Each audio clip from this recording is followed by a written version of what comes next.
Dentro del programa Oteiza Líneas de Fuga, mi intervención gira en torno a Oteiza y su relación con diversas disciplinas artísticas, enfocando la idea de componer arte y especialmente desde la perspectiva de la música.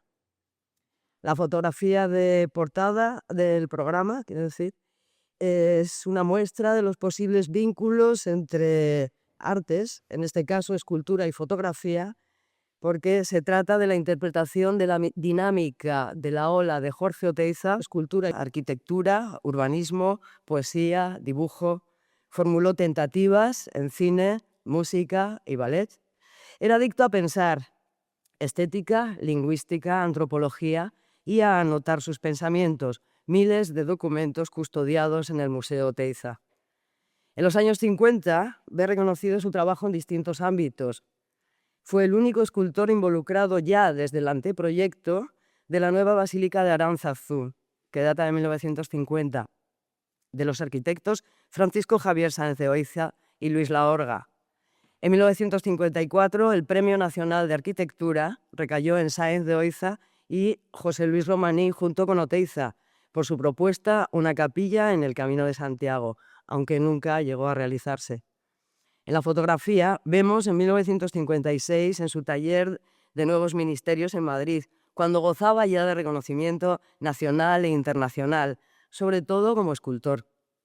Un año después, grabaría su nombre en el panorama más relevante del arte occidental del siglo XX al recibir el premio de escultura de la Cuarta Bienal de Sao Paulo. Como podemos leer en los archivos del MoMA de Nueva York, la nota está fechada el 20 de septiembre de 1957. En ese momento, la Bienal de Sao Paulo era considerada como la muestra de arte más importante del hemisferio occidental, solo comparable a la de Venecia. Sus esculturas destacaron entre todo un elenco presente en aquella Cuarta Bienal en la que participaron más de 50 naciones, representadas por grandes nombres que en la actualidad pueblan los libros de arte y los grandes museos. Vasily Kandinsky, Joseph Albers, Paul Klee, Moholy-Nagy, Oskar Schlemmer, Max Bill, Fritz Wotruba, Robert Müller, Lynn Zadig, Ibrahim Lassav y entre los escultores Franz Weissmann representando a Brasil. La prensa internacional de aquel septiembre de 1957 celebraba la importancia del premio y la española mostraba que su logro también era importante para una España que a través del arte contemporáneo y de vanguardia quería contrarrestar la imagen de dictadura retrógrada y anestesiante. Pero, pese al reconocimiento internacional y para sorpresa del mundo, Oteiza anunció públicamente en 1959 el abandono de la escultura, de la profesión de escultor. Es como poco curioso que un artista que llega a la cumbre del reconocimiento internacional, que cuenta con la atención y el respeto de los más prestigiosos artistas y que es requerido en los museos, muestras y eventos más notorios del arte occidental, decida no seguir a través de la escultura su evolución como artista. En septiembre de 1958, en Irún, al año siguiente de ganar el premio de Sao Paulo, Oteiza decide encontrarse experimentalmente en un punto final. Vivir unos hermosos momentos, pero con preocupación. Sigue trabajando, pero quiere pasar por un periodo de observación y reflexión para realizar lo que tan claro ve en la teoría.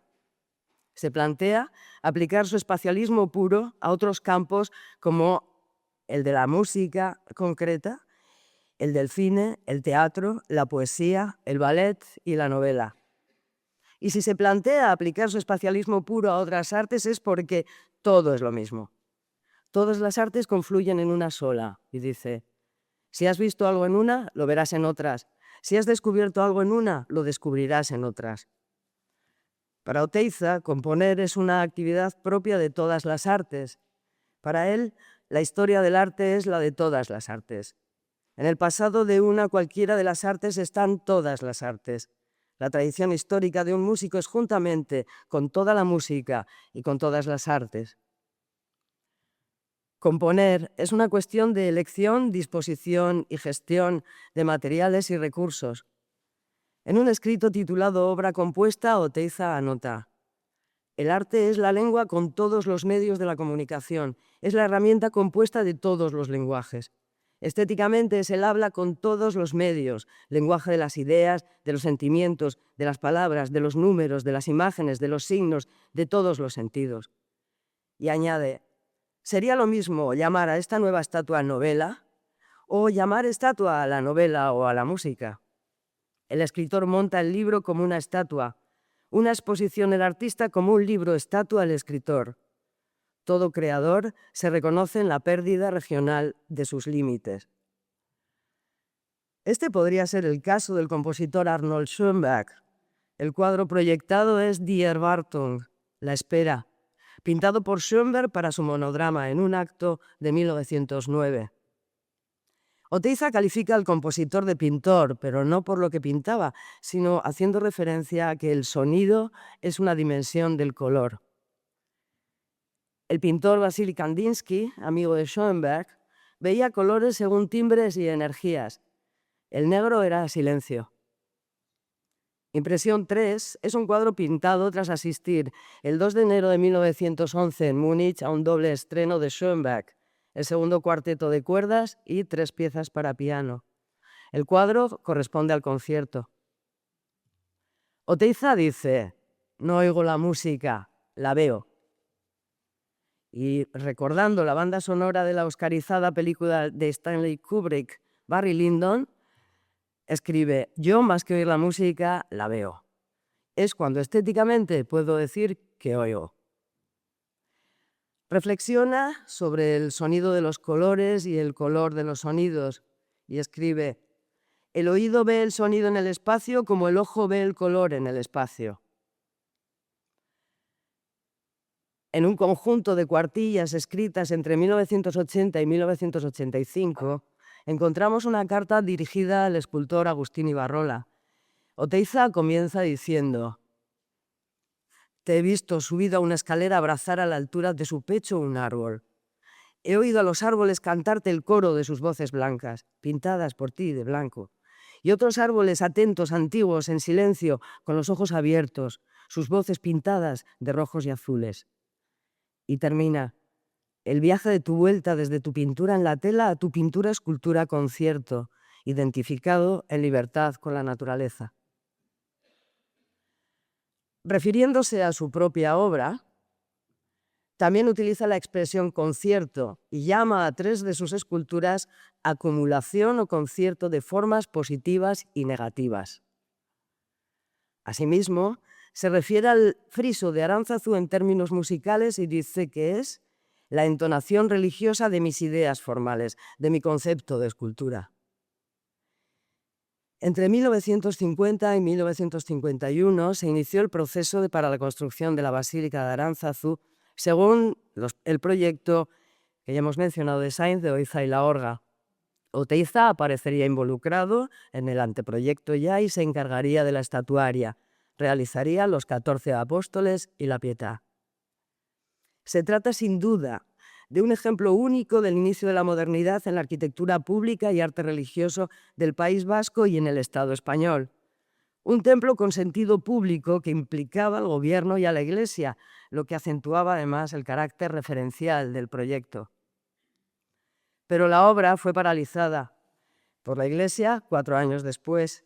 El friso perdió su sitio en la fachada y mientras ésta conservaba los anclajes, los 14 apóstoles esperarían más o menos su número en años en la cuneta de la carretera, hasta la reanudación de la obra en 1968.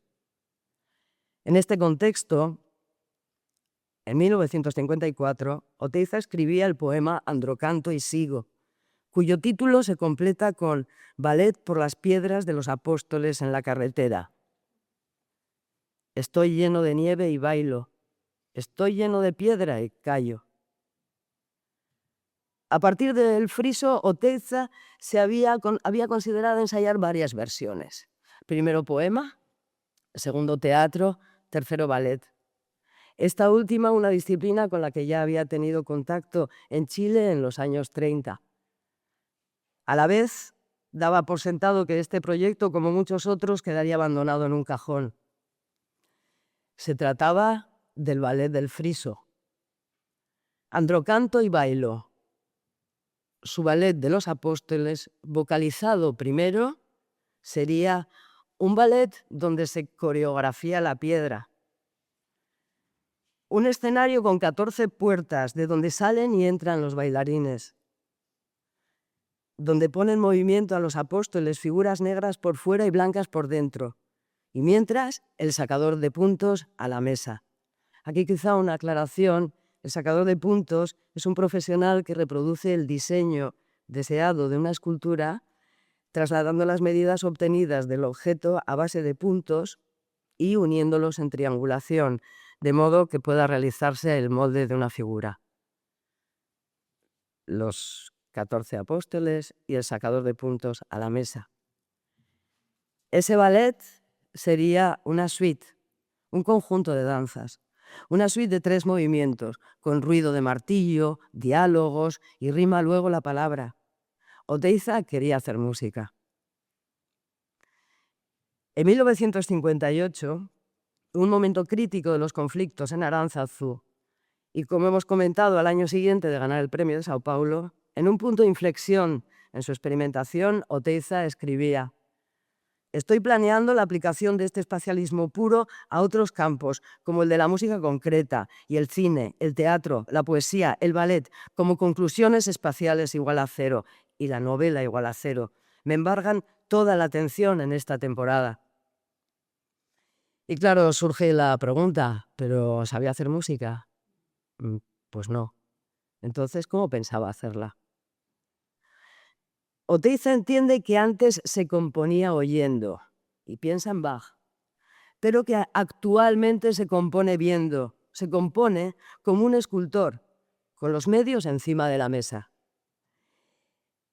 Oteiza quiere hacer música concreta, y ahí también tendríamos que hacer una pequeña aclaración. La música electrónica de aquellos años podría decirse que se diferenciaba en dos: música concreta y música electrónica. Su caracterización, de manera sencilla, supone que la música concreta utiliza sonidos grabados en el entorno y luego los manipula en el laboratorio, mientras que la música electrónica genera los sonidos, no los graba del entorno, y le interesaba especialmente la música concreta. Oteiza quiso hacer cine y música y argumenta que las técnicas ya permiten que intervenga, lo mismo que con sus materias de escultor. De hecho, diseñará la banda sonora para su film Acteón, aquella película que finalmente no fue suya, pero hablemos antes de su llegada al cine. Todo comenzó el 20 de diciembre de 1961, cuando Juan Huarte, mecenas de Oteiza, anuncia a Oteiza que quiere producir una película y le envía un guión de una pareja de actores, María Cuadra y Eduardo de Santis. No sueñes en la ciudad. Para llevar adelante el proyecto, será necesario montar primero la productora X Films, que en 1963 abre sus puertas definitivamente. Oteiza inicia los preparativos para realizar su primer largometraje y escribe: «El cine tenía hoy una cita con creadores de otras zonas del lenguaje para ponerse técnicamente a su servicio». Y más adelante: «El músico, tradicionalmente, se relacionaba con los demás creadores, mientras su técnica profesionalmente resultaba intransferible. Hoy, que la creación musical puede realizarla otro creador, hoy que técnicamente la música puede ponerse a disposición de otros creadores, el músico se encierra a solas, huye del contacto que teme». ¿Por qué lo teme? «De otros creadores». Así que, para Oteiza, en aquel final de los 50 y principios de los 60, el cine tiene cita con creadores de otras formas de lenguaje, que proceden de otras disciplinas, y la música, técnicamente, también está a disposición de otros creadores. Aquel primer film cuyo guión le envió Huarte no se realizó, sino que iría mutando hasta desaparecer en favor de otro, Acteón, un proyecto definitivamente diferente. Acteón es una estatua suya, una estatua mía que quiero expresar en cine. Además, Oteiza consideraba que otras actividades en X-Films podrían servir de prácticas para la realización y abordar este proyecto. Oteiza trabajaba en el guión, la escaleta, la banda sonora, todo va desarrollándose entre sus manos. En lo concerniente a la música, planifica 2 partituras, 2 composiciones independientes compuestas por 2 músicos diferentes que seguirían sus indicaciones. Se trata de la música de acción y música de pensamiento. Para la música de acción, piensa en música de jazz. Para la música de pensamiento, la subjetiva, piensa en electrónica y voz. Serán 2 partituras, no ilustrativas e independientes, 2 conciertos, y en momentos la sala de cine se convertirá en sala de concierto. Para trabajar, se requiere la realización de cuadros esquemáticos y gráficos que reflejen momentos y planos sonoros, y así precisar y controlar la banda sonora. Considera necesario diferenciar los momentos de máxima intensidad expresiva tanto en la música de acción, el jazz, como en la música de pensamiento, la electrónica. Este es un primer esquema para la distribución de las 2 partituras. El tiempo en eje vertical, a la derecha la música de acción, a la izquierda la de pensamiento, y en el centro 48 escenas correspondientes a 5 partes del film, con una duración total aproximada de unos 30 minutos. Este es un boceto gráfico para organizar la banda sonora. El tiempo de izquierda a derecha. En el centro, la banda de sonidos de lo que ocurre en la imagen, y arriba la música de acción y abajo la música de pensamiento. En una página de anotaciones de trabajo para la música de Acteón, en noviembre de 1963, podemos leer que tiene previsto suministrar 2 esquemas a los músicos, uno para la música de acción y el otro para la de pensamiento. Para la música de acción, anota: un escenario en duraciones con lo que pasa, música concreta o informalismo objetivo, y con lo que sienten, percusión, jazz o informalismo subjetivo. Para la música de pensamiento, anota el mismo esquema en duraciones y lo que yo pienso y lo que yo siento, que es lo mismo que el músico ha de proponerse, si considera que se lo puede proponer. Conversaremos previamente, como es natural, música electrónica, instrumental y coral. Pues bien, aunque concebida por Oteiza, Jorge Grao sería el director de la película, aunque había entrado en el proyecto para asistir a Oteiza por ser el conocedor del oficio. Las desavenencias fueron creciendo hasta hacerse insalvables. Oteiza se retira del proyecto y en abril de 1965 ya había sido filmado el Acteón de Jorge Grao. Un Acteón que nada tiene que ver con Oteiza, porque Acteón es una estatua suya y Oteiza es Acteón. Acteón muere pasto de la ira de los dioses, devorado por sus propios perros, que no le reconocen porque ha sido convertido en ciervo. Nunca debió hallar el lugar donde se veían los secretos de la divina belleza. Ineludible conocimiento, fatal fascinación. Ovidio describe cómo Artemisa transforma a Acteón casi completamente en ciervo, salvo la razón. Mientras sus amigos creen que se está perdiendo la cacería, él es consciente de ser presa de sus perros. Sus perros siguieron buscándole. Según Hesiodo, los perros solo se tranquilizaron porque Quirón, el centauro, construyó una estatua de bronce. Hay quien dice que Zeus estuvo involucrado en su muerte y la causa era poseer a Sémele. También que el espíritu de Acteón estuvo tirando piedras a los vivos hasta que se cumplió el oráculo por el cual se debía colocar sobre rocas una imagen en bronce del héroe.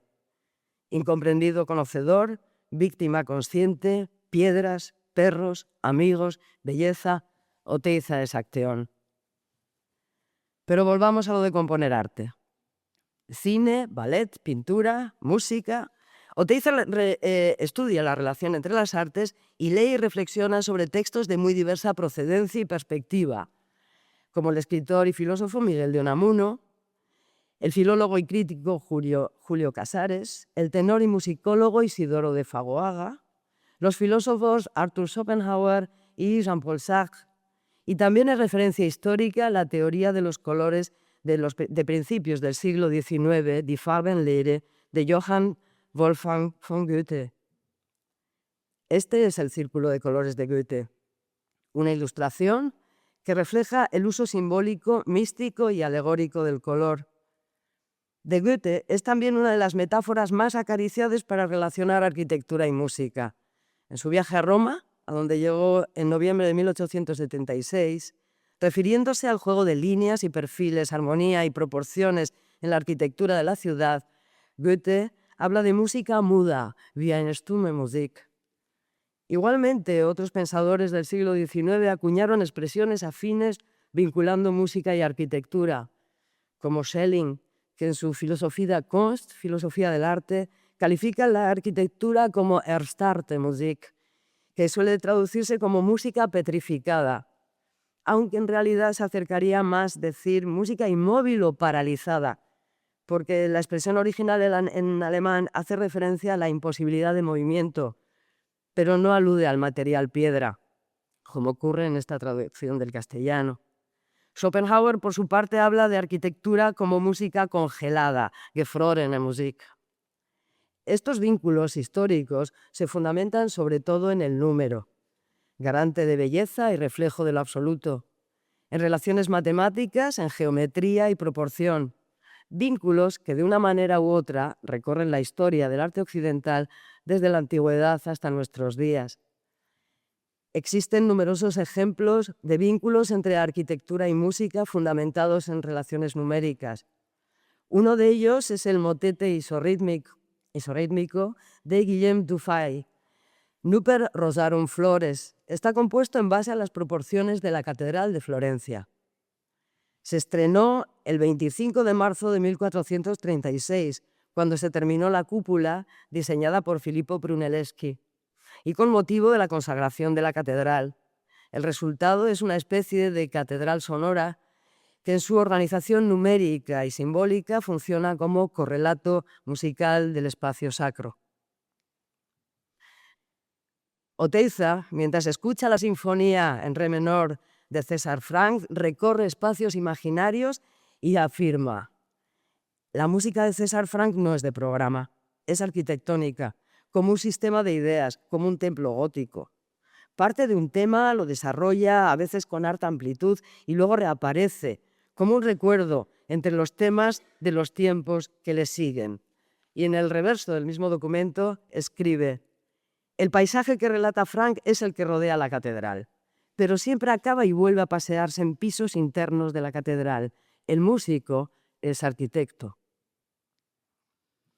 En su análisis estético, la geometría y el pensamiento serial son vínculos conceptuales entre obra plástica, pictórica y musical.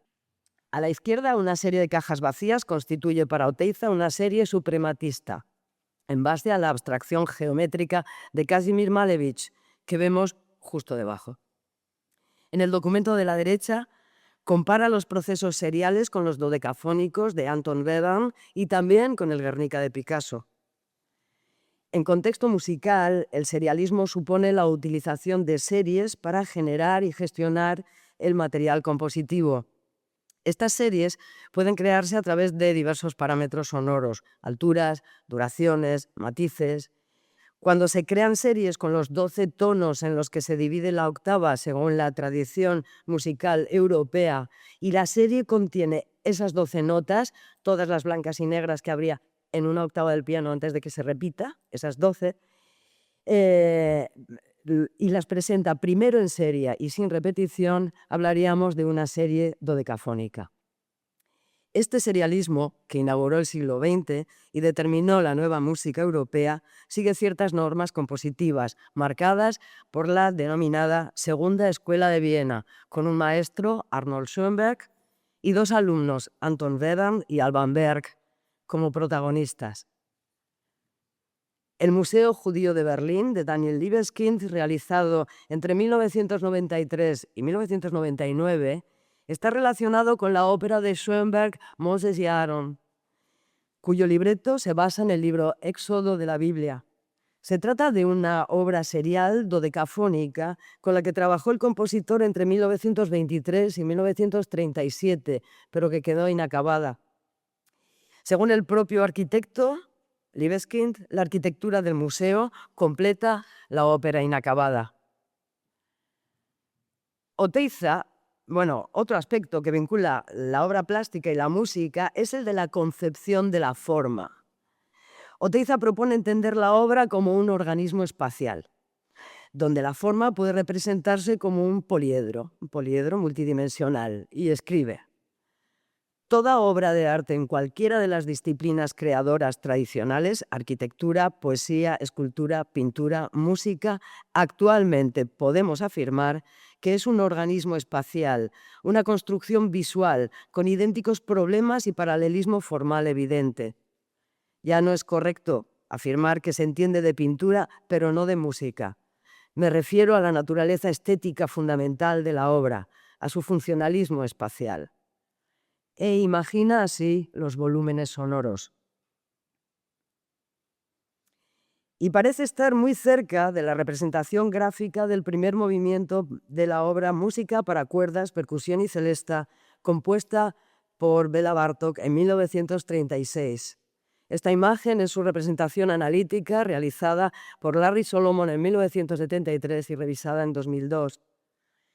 La obra está organizada a través de secciones áureas y simetrías, en la instrumentación, en la dinámica, en las proporciones.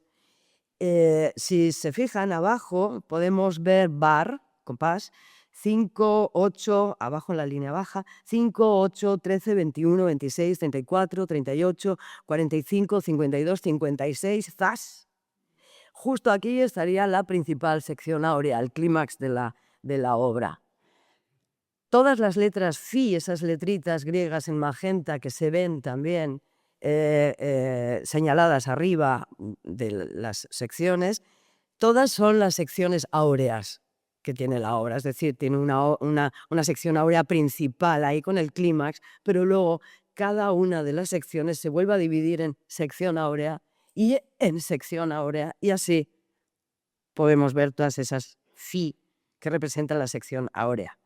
Después de esa sección áurea principal, en la barra 56 de compás, el patrón rota 180 grados, ¿sí? Y los instrumentos que habían ido sumándose, digamos, inicialmente, se retiran rápidamente y así la textura y la dinámica adelgazan. Respecto a la instrumentación de la obra, Bartók experimentó con un sistema estéreo de disposición de la orquesta. A la derecha y a la izquierda las cuerdas frotadas. Y en el centro, junto al arpa, la celesta, el piano y la percusión, que incluye timbales, bombo, platillos, tambores, xilófono, con un piano de carácter percusivo y glissandi en los timbales, la disposición favorece el contraste entre instrumentos livianos y pesados. Y nos podemos fijar también en el estreto. Si se fijan, volvemos a los compases entre el 34 y 45. La parte 4 pone estreto. El segundo estreto sería en la parte 7 entre los compases 65 y 78. Pone estreto canon. Y el tercero lo podemos ver al final, señalado como 9, 10, estreto. La Stretto House de Stephen Hall, construida en Dallas en 1991, está inspirada en esta obra. Hall asoció la arquitectura de la casa con la música de cuerdas, para cuerdas, percusión y celesta de Bartók, y la idea del estreto aportaría fluidez a la conexión entre los espacios arquitectónicos. El estreto es una combinación contrapuntística por solapamiento. Podemos imaginarnos una fuga de Bach. Es el solapamiento de un tema consigo mismo o con otro tema, ¿sí? Que podría ser su respuesta. El solapamiento entre los dos elementos, el tema dos veces o el tema y otro tema, del estreto produce un efecto de intensificación, ¿sí? Un tema tira del otro.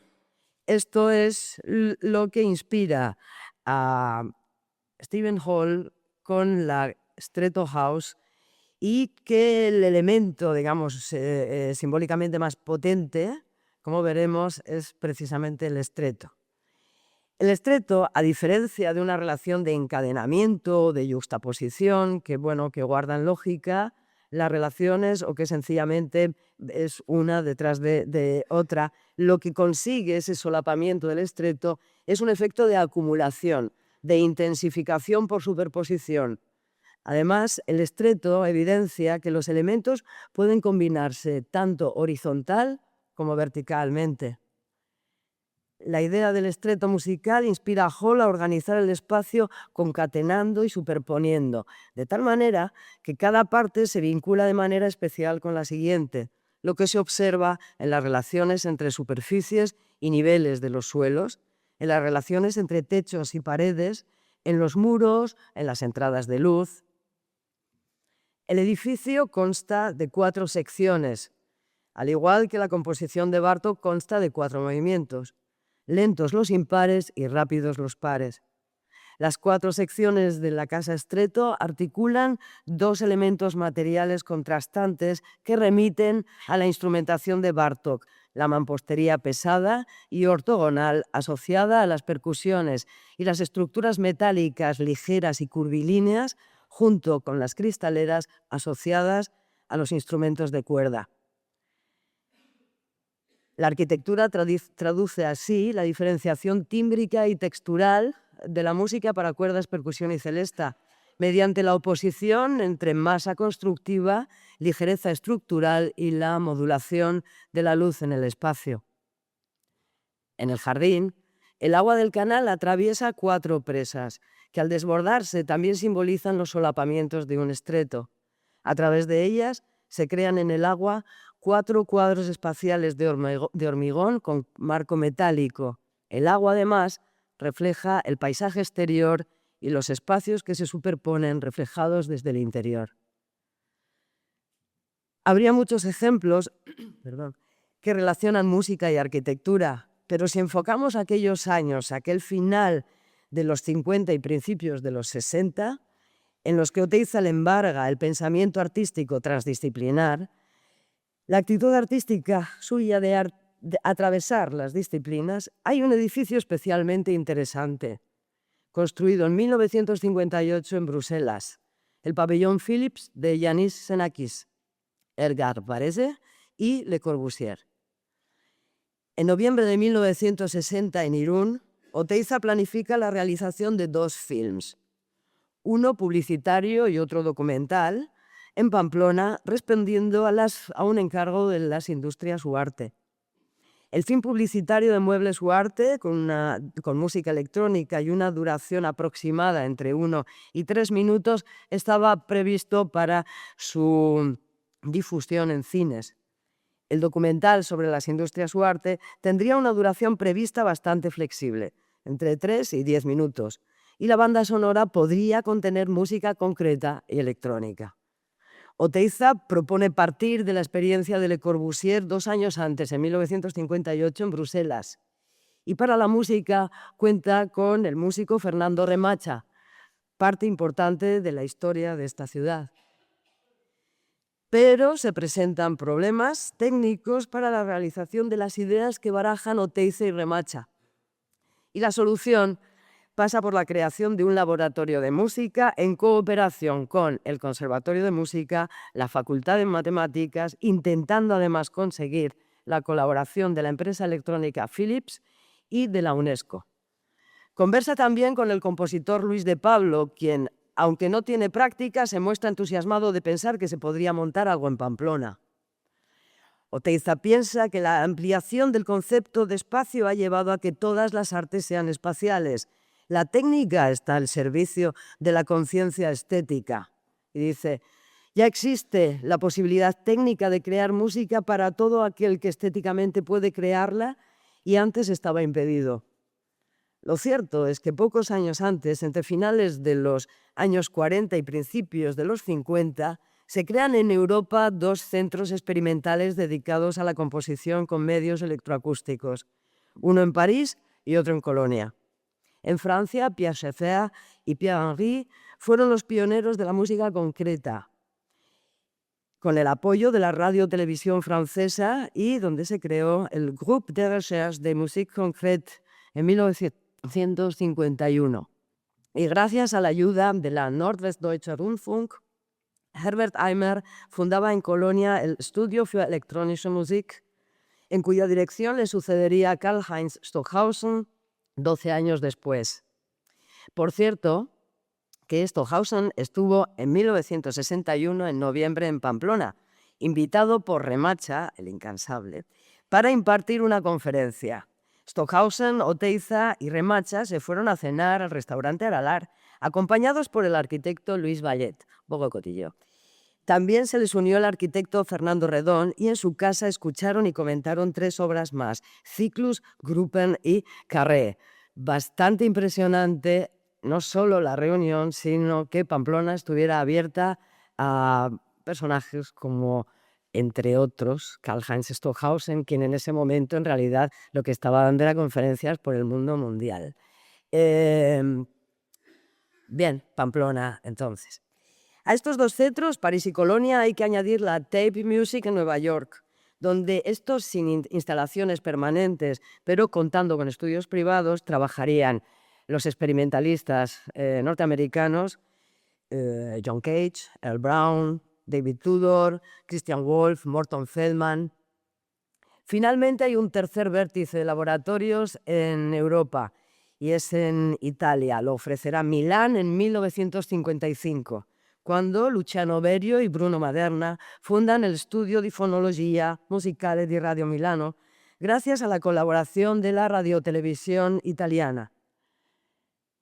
Con esta situación internacional tan reciente, el deseo de Oteiza de contar con un laboratorio de música en Pamplona no refleja una actitud extravagante, sino que está en consonancia con el espíritu del tiempo, aunque en la España de aquellos años no hubiera laboratorios ni para los compositores. Cuando Oteiza se refiere a la experiencia de Le Corbusier en Bruselas, como modelo, tiene en mente el proyecto que presentó la Philips en la Exposición General de Primera Categoría de Bruselas en 1958, el pabellón Philips. La pregunta es aquí en qué sentido se convierte el pabellón Philips en modelo. Bien, Bruselas 1958 era la primera exposición de este tipo celebrada desde el final de la Segunda Guerra Mundial, en el periodo de la Guerra Fría, por lo que las pretensiones de reflejar un espíritu de regeneración y renovación eran evidentes, además del optimismo de aquellos años ante las aplicaciones pacíficas de la energía nuclear. De hecho, el símbolo de aquella Expo 58 fue el atomium, que funcionó como indicador del potencial de la aplicación de la tecnología en el mundo moderno. La empresa Philips se había visto obligada a abandonar los Países Bajos durante la guerra. Después de la guerra, regresó a su sede corporativa, reanudó sus actividades y diversificó sus áreas de producción, desarrollando nuevas tecnologías para sectores que ofrecían nuevos productos, tanto para la industria como para el consumo doméstico, como tecnología sonora, altavoces estereofónicos, proyectores de cine, iluminación, luces fluorescentes, dispositivos de rayos X, teléfonos. Pero Philips no quiso utilizar el pabellón como pantalla para sus productos de uso doméstico o industrial, sino que aprovechó la oportunidad para exponer un único objeto que reflejara la colaboración entre ciencia y arte. Un pabellón para mostrar una deslumbrante tecnología electrónica al servicio de las artes, la cultura y la mejora general de la calidad de vida. El proyecto fue encargado a Le Corbusier y su propuesta fue el Philips Pavilion Poème Électronique. Le Corbusier quería crear un recipiente que contuviera un poema hecho de luz, color, imagen, sonido, voz y música. Un poema en una botella. 2 compositores acompañaban a Le Corbusier en el proyecto, Edgar Varese y Yannis Xenakis, quien además de ser compositor, también era arquitecto. De izquierda a derecha en la foto vemos a Le Corbusier a la izquierda, Varese en el centro y Xenakis a la derecha.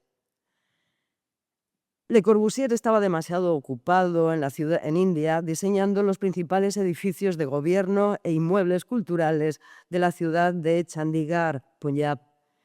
Así que quien diseñó el proyecto arquitectónico y supervisó la construcción fue el compositor Yanis Xenakis, que trabajaba como arquitecto y colaborador habitual de Le Corbusier. Como compositor, aportó además la composición Concret PH.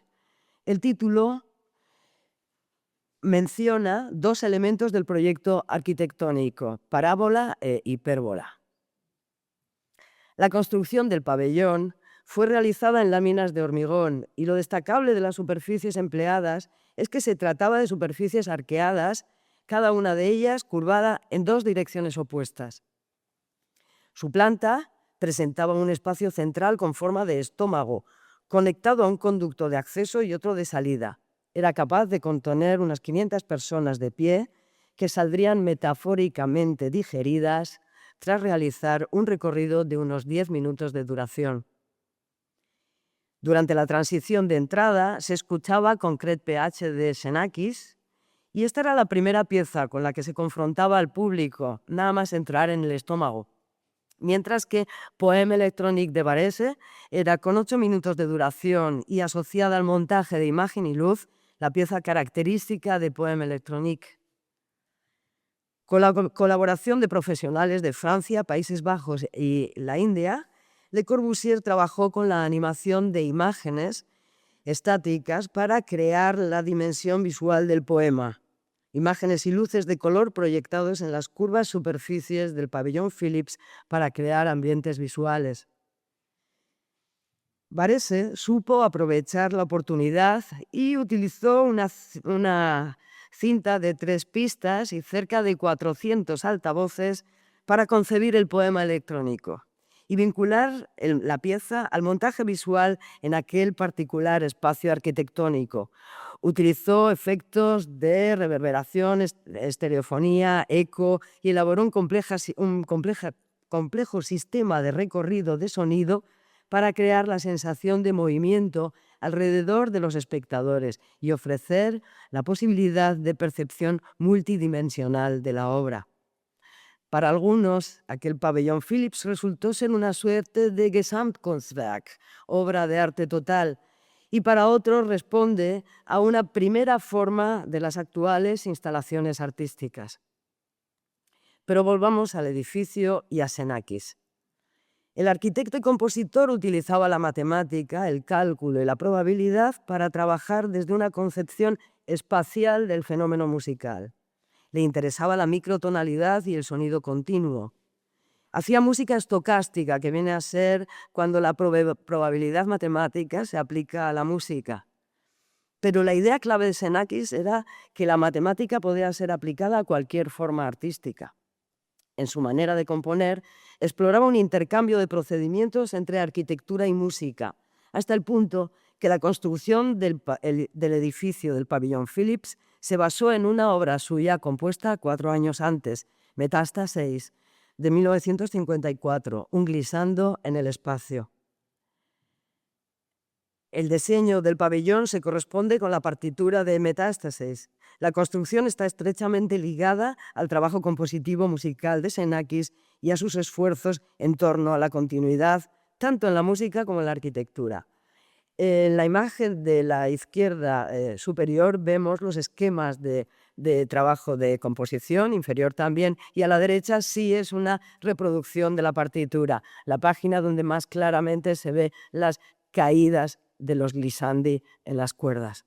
El diseño del pabellón se corresponde entonces con esta partitura, una partitura para gran orquesta sinfónica, con una plantilla especialmente centrada en las cuerdas. 61 intérpretes, 12 vientos, 3 percusionistas y 46 cuerdas, o sea, que dominan las cuerdas con 12 violines primeros, 12 violines segundos, 8 violas, 8 chelos y 6 contrabajos. Xenakis mostró que si los glissandi eran suficientemente largos y entrelazados, podría ser posible obtener espacios sonoros de evolución continua, equivalentes a las superficies regladas en el diseño arquitectónico.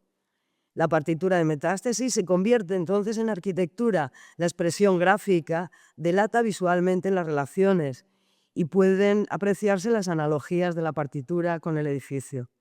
Auditivamente se aprecia la correspondencia entre las sonoridades generadas en la música y las superficies y espacios del edificio. Se trata de un caso prácticamente único. La partitura de una composición se convierte en el plano de un edificio. Es arquitectura 4 años más tarde.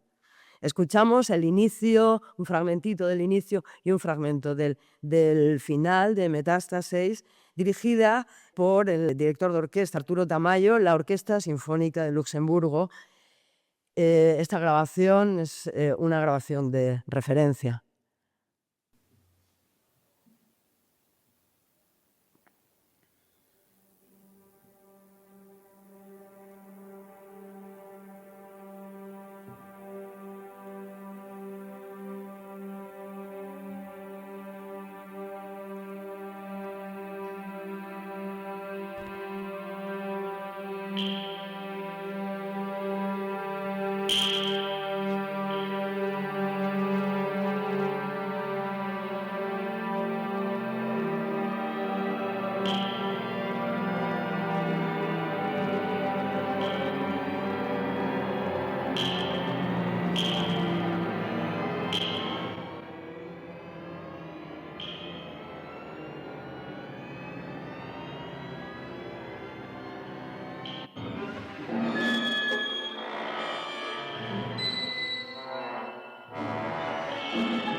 Coincidía que en 1958, el año de la exposición de Bruselas, Oteiza escribía sobre la posibilidad de incorporarse a la creación musical.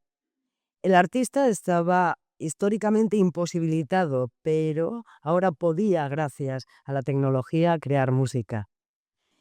De la documentación se infiere, sin embargo, que cuando piensa en el pabellón Philips como modelo, Oteiza se fija en el trabajo de Barese y Le Corbusier, en el montaje audiovisual del edificio en el interior, pero no parece estar interesado o no conoce el tipo de relación música-arquitectura que plantea Xenakis.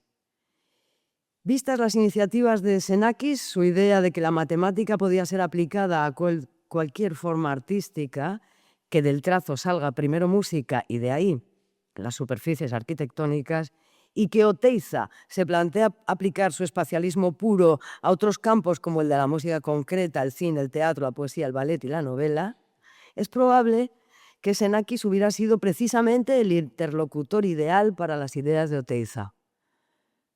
Pero eso no ocurrió.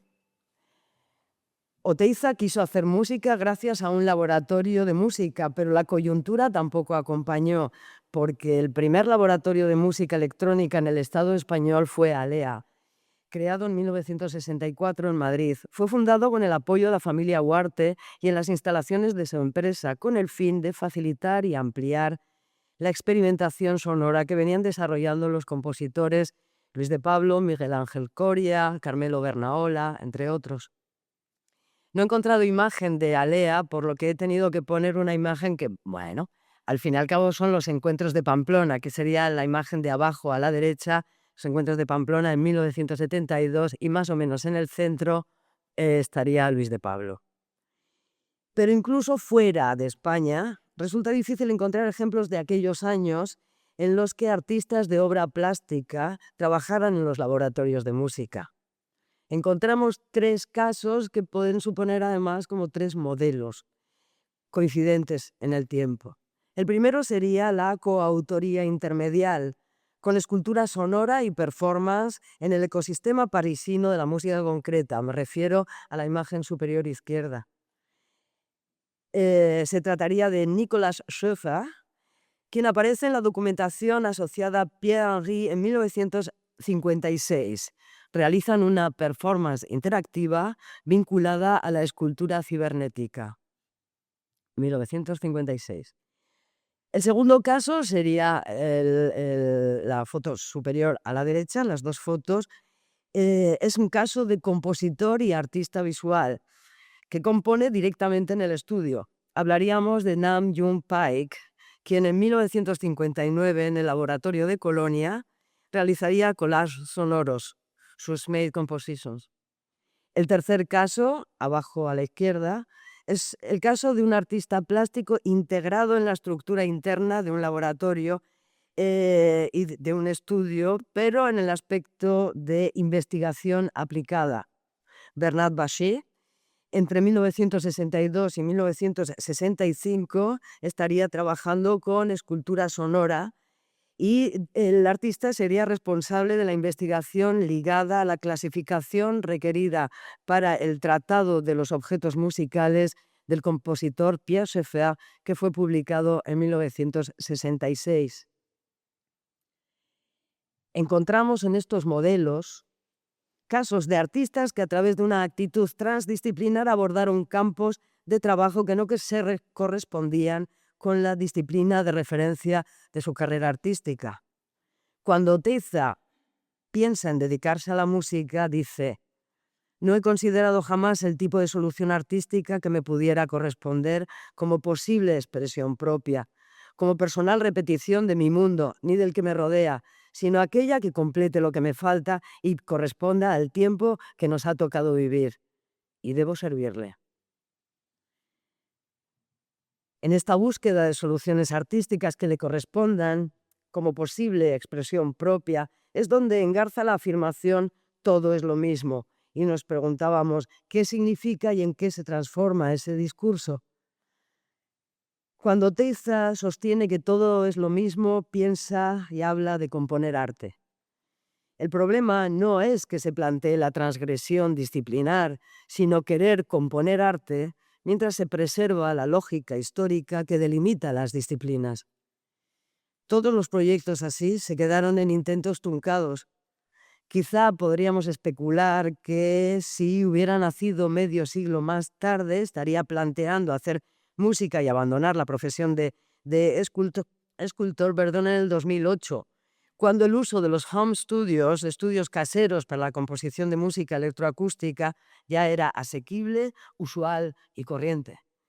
Y puede que por cuestiones del tiempo que a cada cual nos toca vivir, nos hayamos perdido fantásticas muestras de arte sonoro firmadas por el artista, donde habríamos podido observar su manipulación plástica de objetos sonoros. Pero esto ya nos lo estamos inventando. Muchas gracias.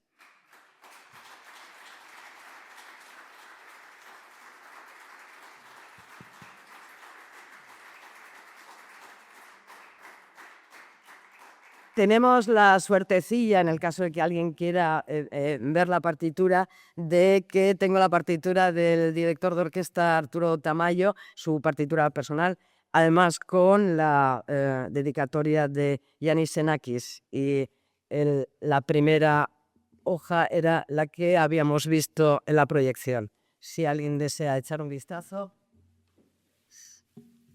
por aquí la dan. Eskerrik asko, Elisabete, muchas gracias por como antes hablamos, este viaje, ¿no? Con todo estás plagado y cargado de conexiones y de encuentros de saberes. No sé si alguien quiere plantear alguna cuestión o hay alguna pregunta.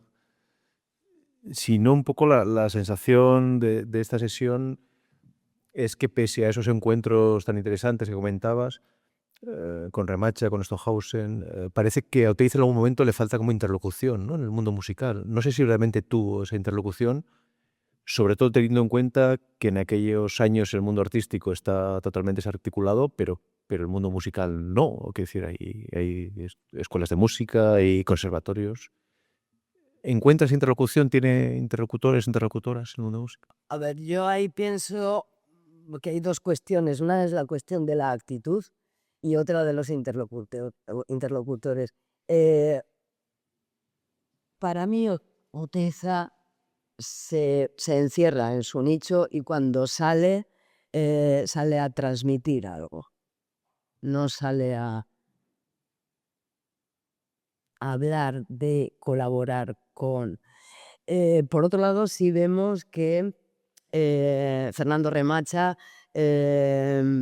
sonrío porque me lo imagino, además muy paciente, Remacha se va de viaje en algún momento, recorre los conservatorios europeos, los más importantes, especialmente en Italia, con los de Milán, Berio, Maderna y Cuadrilla, digamos. Habla con ellos, vuelve con material grabado que escuchan juntos, hacen experimentos donde, claro, no tenían medios, ponen el tocadiscos, la grabadora y cogen fragmentos y van haciendo así un poco lo que pueden. Yo creo que Remacha, aunque no hay mucha documentación que haya podido localizar, pues por las cartas y eso, entiende por dónde va a ir, pero que Oteiza lo que busca es el técnico, el que tiene el conocimiento técnico, no a un artista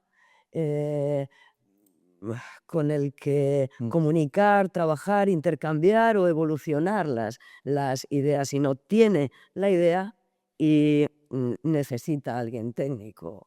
Por lo demás, con Luis de Pablo, pues ya hemos visto aquí así de pastadilla que primero es Jorge Oteiza quien está hablando con Ugarte para conseguir el laboratorio y habla con Luis de Pablo en Madrid. Y es cuando en los escritos se ve que apunta bastante entusiasmado Oteiza que Luis de Pablo está encantado con la idea, que todavía no tiene experiencia en el ámbito, pero está encantado con la idea de que en Pamplona se monte algo. Finalmente se monta en Madrid, es Alea, y aunque sí es Ugarte quien financia, es Luis de Pablo y otros músicos los que trabajarán ahí. Es decir, que tampoco parece que haya, digamos, una permeabilidad en ese momento, sino que igual la sed misma de los músicos de hacer música. Consta también un proyecto que no salió adelante entre Luis de Pablo y Jorge Oteiza, pero no salió. Se titulaba El Inventario, creo que era un encargo de Baden. Sospecho que andaría por ahí en el reparto de cosas, que andaría Boulez, pero no puedo garantizar. Y hablé brevemente con Luis de Pablo al respecto, que lo único que me dijo es que no consiguieron hacer nada juntos. ¿Ya? Porque Luis de Pablo estuvo también muy vinculado a X-Films en un momento dado. De hecho, participa en Operación Lachera, la película que finalmente dirige Néstor Basterrechea, y también está Oteiza ahí, ¿no? Sí. Sí, pero bueno, en cuanto ya las visiones, que podríamos decir, pues igual, si los dos hubieran sido permeables en ese sentido, las visiones de Oteiza y las visiones de Luis de Pablo, creo que tendrían que haberse dado en otro ambiente, o sea, en otra actitud, sobre todo, y que, a ver, también es cierto que en ese atravesar las disciplinas, ahora estamos mucho más acostumbrados, pero es probable que directamente le tomaran por, como decimos ahora, flipado. Claro, si no sabe música. Se ignoraban también, perdón, se ignoraban también las actividades que se estaban dando en los años 50 y 60 por ahí. La dictadura, evidentemente, dejó marcas muy potentes y bueno, la conexión, digamos, con otras maneras de hacer era difícil. Por eso creo que Remacha hizo muy buen trabajo. Moviéndose y trayendo también, no puedo dar detalles porque tampoco es mi ámbito, pero trajo pedagogías muy punteras europeas a Pamplona, de música. Desde luego, pocos años después es cuando vemos en los años 60 y así cómo se va moviendo todo el teatro musical, más bien teatro instrumental de Mauricio Kagel y compañía, todos estos que luego van de camino hacia el Fluxus, la performance y otras vías donde hay menos extrañeza también de que alguien salte, digamos, atraviese disciplinas. Sí, pero yo personalmente creo que era una cuestión de que se necesita comunicar, que tiene que ser más horizontal, más de intercambio. No sé si alguien quiere plantear alguna duda, algún interrogante. Yo aprovechando que estás aquí y dado que antes nos has comentado en pequeño formato la evolución de tus investigaciones desde este libro primero que publicaste, o te hice la música, ¿no? a esta lectura ya visión comparada que nos has presentado hoy, pero creo que también estás en un proceso de elaboración de una tesis doctoral en la que también Oteiza juega un papel importante. No sé si sobre esto quieres compartir alguna idea. Yo creo que justo de lo que va la tesis doctoral es de la transdisciplinariedad, del atravesar las disciplinas y de observar cómo son las relaciones artísticas, cómo pueden darse o qué podemos imaginar. Oteiza es una excusa fantástica para entrar en esa zona y de paso llevarle a una zona más que no sea algo tan como de ahora, ¿no? Haters y lovers, o le quieres o le rechazas, ¿sí? O le montas un monumento a Oteiza o le criticas, sino ¿qué más podemos conseguir de ese Oteiza? ¿Qué ideas tiene que nos abren, que nos posibilitan imaginar el arte de otras maneras? A veces, pues eso son cosas que piensa él y que te comentaba también a mí, el ser estético pues no es precisamente una de las zonas que más me interesa. Pero sí me interesa cómo concibe esa idea de la relación entre las artes. De hecho, me enseña también respecto a ciertas fronteras que sí o sí vas a tener si mantienes los límites de las disciplinas históricas.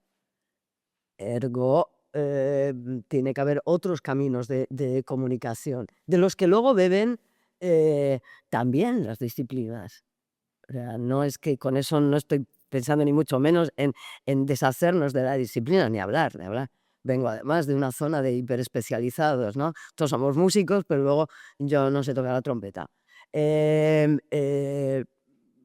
Sí, valoro esa fuerza de la especialización, pero creo que eso ya lo hemos entendido, que tenemos que entender estas otras zonas. Y para mí la idea de transdisciplinariedad, de relación intermedial es la clave, digamos, que estoy encontrando gracias también al apoyo de mi doctor Vater, profesor doctor Andoni Ibarra, epistemólogo, filósofo que estaba por ahí. Sí, vamos, la idea de la tesis es abrir también mi propia cabeza.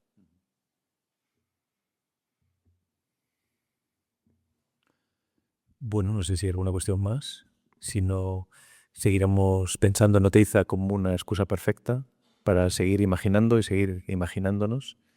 Con esta sesión cerramos el ciclo de este año. Esperamos poder convocarles en un próximo programa. Benetan mi esker, saio guztitan gurekin izateagatik. Eskerrik asko. Eskerrik asko.